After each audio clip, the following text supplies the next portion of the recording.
Good afternoon. It's Friday afternoon. It's Good Friday. And it's an absolutely beautiful day. God's blessed us so much. Um, the birds are chirping. The wind chimes are beating back and forth. And it's just a beautiful day. And I want to talk to you today about something that's really hard for me. And that's uh, trusting and forgiveness. Uh, I'm sure you've had somebody in your life that has hurt you or has betrayed you. And it's hard to trust those people again once they do that. It's hard um, to, to make yourself believe that they won't do it again. It was a one-time thing. And my problem, when somebody hurts me or hurts one of my family more so than me, I get so mad. And I'm not, the sinful part of me wants to lash out at them and, give them back what they gave you. And I struggle with that. I struggle with knowing, it's not that I don't know what to do or what I should do, but I just struggle with doing the right thing. And I'm sure there's others that are like me, and I'm sure there are others that can just put it aside and walk on. But I have a hard time with that. And so today I was thinking about um, the times in my life where people have betrayed me or have talked about me, and I I'm bad to think that people don't like me, um, that they don't want to be around me, and I try to tell myself a lot of times that they're just busy and they just don't have time to be around me, and it's not really that they don't like me. And that may not be the case. I may be right about that. They may just be overwhelmed. And it's hard for me to just accept that it's not really that they meant to be mean to me or that they meant to do something to hurt me, but it just happened. And maybe it's the way I took it, not the way they meant it. But thinking about trusting somebody and thinking about being betrayed, I was thinking about Jesus. And I was thinking about at the Last Supper, when he went in with his disciples and he washed their feet and he ate with them and he loved in each and every one of them. And he knew at that time that he was going to be betrayed by Judas and that Peter was going to deny him. And he already knew all that.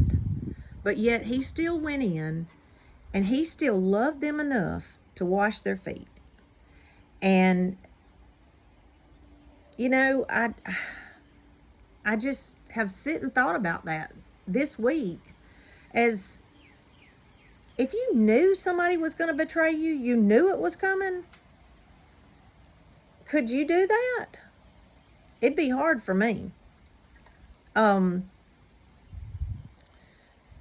But that's what I want to do. That's where I want to be. That's what I want to strive to be when I grow up. I want to be like Jesus. I want to be able to, if I know that they're going to betray me or they do betray me, that I don't lash out, that I don't get mad and say I'm never having anything else to do with them again. And then that leads me to the part about where you may have betrayed someone. You may have done something to someone to hurt their feelings. And I pray today that if you have, that you work towards making that right. And Judas knew he was in the wrong. He knew it before he ever did it, but yet he did it anyway. And then he couldn't live with it.